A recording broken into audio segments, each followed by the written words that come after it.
All right. Ready? Not really. Oh, wait, I've been recording for like a whole ass minute, dog. I guarantee you I slapped that when I was moving it. Well, you know what? We're just going to send it. Alright. That's going to be a fun entry. What did you do today? So today I got top 64 at the NAWCQ with Mitsurugi, Fiendsmith Ogdoadic.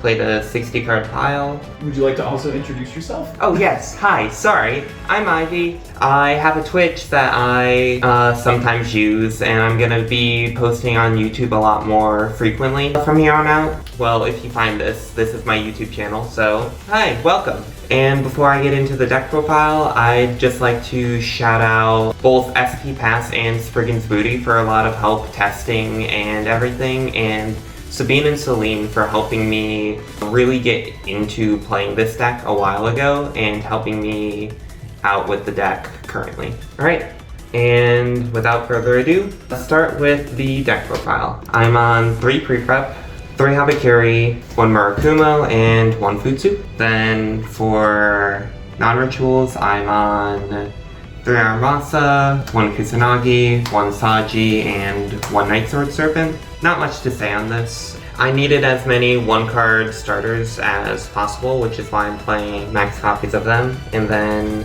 for spells, 3 prayers, 1 ritual, 1 mirror. Habakiri is full combo on its own. Because you tribute the Saji, Saji gets ritual. You use the ritual for Aramasa, and Aramasa gets you the Kusanagi. And then you just normal the Kusanagi overlay for Feral Imps. Then for Fiendsmith cards, I'm on 2 Engraver, 1 Lacrima, 1 Lurie, 2 Tract, 1 Paradise.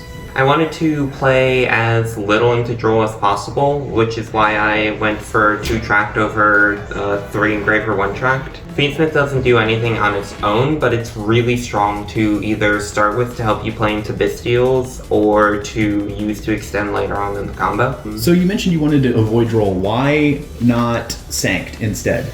Because this deck really needs the extra light Fiend Engrave for your typical lines that you're doing. You want to make sure you have that extra layer of interaction on top of just the Caesar that you're using.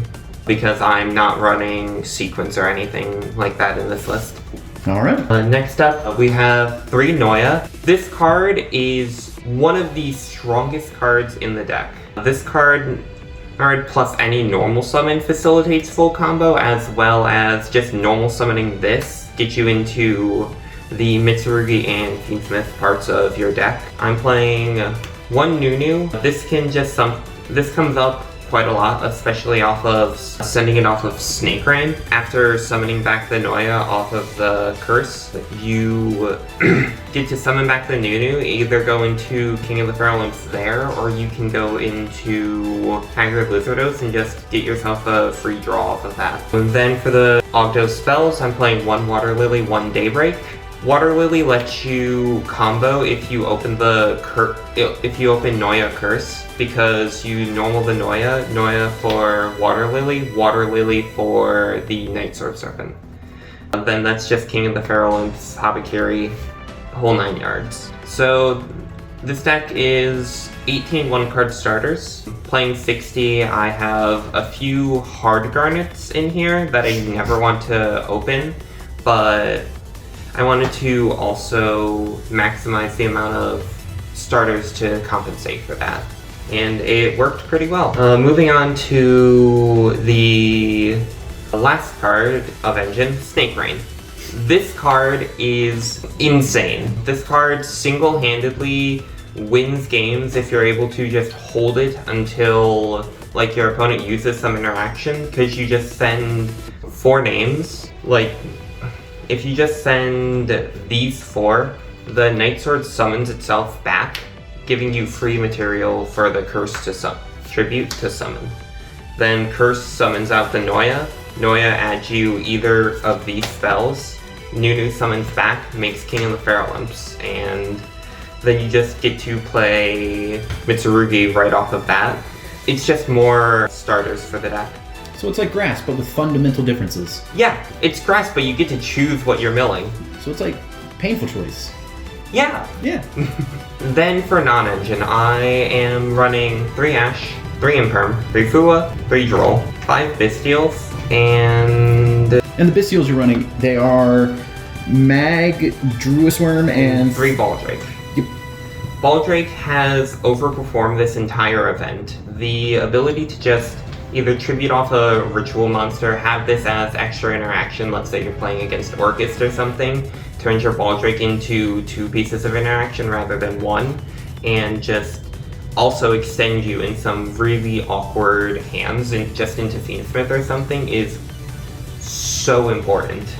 And then the last hand trap I'm running is 2 Delta and a Gamma. So going into this event, my biggest fear playing a deck like this was Protoss.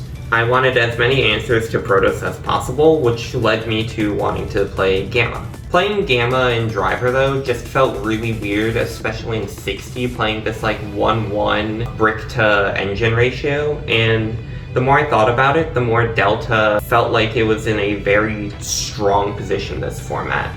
Almost every deck in the meta has a spell that they need to resolve. If you're playing against Lunalight, you can hit their Wolf and cut them off of fusioning with that at all. You can hit Stake Your Souls. You can hit the field spell if they don't lead Stake Your Soul. You can hit Mitsu Ritual. You can hit Malice in Underground. You can hit 7th Tachyon or Rythiel Cross. Like, there's so many options for Delta that it allowed me to justify main decking the Psyframes. And then the last 3 cards in the main deck are 2 Thrust and a Talents. I just needed more cards to be able to consistently play into a board. If I'm playing into more pieces of interaction, I want to be able to tutor for whatever I need in the moment. So Thrust lets me get pre-prep, Snake Rain, or Tracked, which that is all 3 of my engines off of just this 1 card, and then Talents just rounds out the list at a nice even 60. It's Talents. There's not much to say about it. Out of curiosity, if you were going first, what did you use Thrust for? I used it to set the Imperm. It justified me having Imperms in deck as well. Okay. Yep. Moving on to the extra deck, we'll start with my Fiendsmith package. I ran Requiem, Moon, Necroquip, Desiree, and Caesar. When I first played this deck, I was trying to build this very wide board meant to really just, if it went first uninterrupted, it won the game.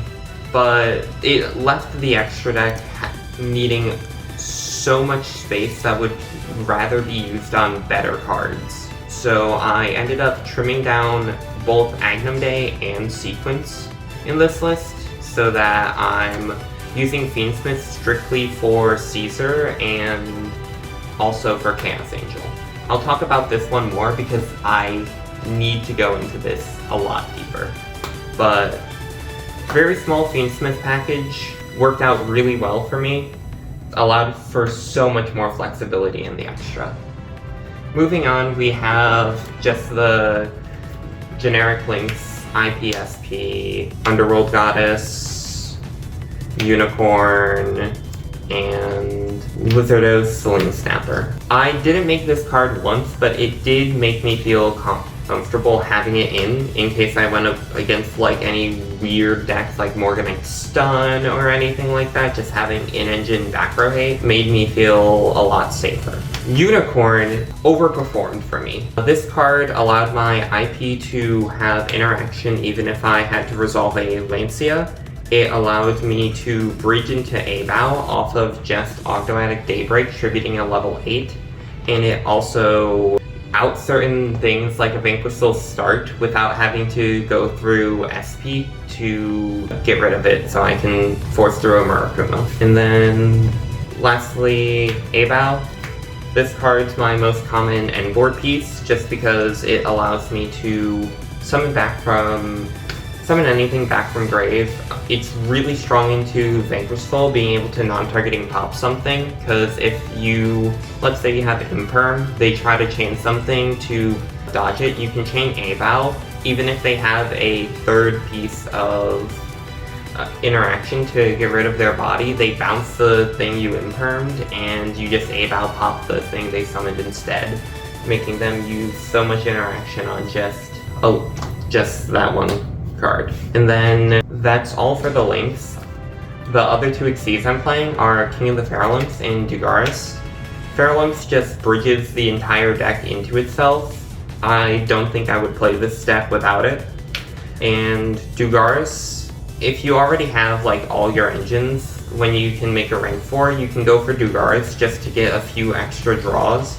Because this deck, your turn 1 typically gets you 2 free draws. So if you can also make Dugaris in there, you just draw 4, pitch 1, and you're able to kind of control the game from there, especially if your A-Bow survives until your next turn. And then last card in the extra, Chaos Angel. This card was the strongest card in my extra deck all day. Being able to make it with Light and Dark off of multiple things, including Necroquip Lock from the Ogdoadic Daybreak and a Curse also makes the Light and Dark Chaos Angel. It forces the opponent to have to play really weird into it, and especially if you have it in defense, Lunalight doesn't have an out to it. Vanquish Soul struggles to deal with stuff without going battle sometimes. Like, my Vanquish Soul opponent in one of my rounds couldn't out my IP because I had a Chaos Angel on board. Then in a later round, I believe it was round 11, I had Chaos Angel lock from a Ball Drake on field, and my opponent couldn't go into their extra deck at all because they couldn't swing over the Ball Drake because I had Chaos Angel up. Then also with A-Bow, you can get multiple Chaos Angel banishes. Just being able to go A-Bow, pitch a card, summon back Chaos Angel, banish something. If you're able to constantly link it off, you can keep recycling the Chaos Angel and just slowly eat the opponent's board. This is also very strong into Vanquish Soul because you can get rid of their resources permanently, which hurts them a lot. And then that's it for the extra deck. Moving on to the side deck. I played 2 Nib, 3 Lancia, 3 Perulia. I sold my Perulias after the event, but I wanted a few more hand traps just for stuff I was afraid of. Perulias are for Vanquish Soul and Ryzeal because those decks both terrified me going into this, specifically Heraldic Ryzeal and Onamount Ryzeal. Onamount Ryzeal being the deck I lost to in top 64. So I wanted as many things to try to slow them down as possible. And then Lancia, I just needed a few more outs to Malice in here. Then continuing stuff for going second, we have Wosu and Duster. Wosu's here just for Lunalight. Not much to say about it. It's a kaiju, it's searchable. It locks you off. It locks you after you use it, so I don't know if I would have continued to play this after this event, but it was still there, and it was nice to have in case like my Luna opponent had Black Goat or something, so I had 2 different threats for their towers. And then for going first, I had D-Bearer, Sanctum, the 3rd Thrust, and Called By. This was just so that I had a very clean side out. I just swapped out the 3 Fuas for Thrust, Called By, and whatever target was good into the matchup. I was honestly considering maybe if I played this again to swap Wosu for like Karma Cannon or something, so I have a different target for certain matchups. Like, I couldn't do my typical siding patterns against Vanquish Soul for the most part, because D-Bearer and Sanctum don't really do much against them. And then last card in the side deck is Cowboy. It's Cowboy. Did you get to Cowboy for game? I did not get to Cowboy for game. Jokingly. Yeah, of course, jokingly. Yeah, but that's the deck list. If anyone wants to see me run through some like basic combos or anything later, let me know, comment below, and I'll post some videos going through it.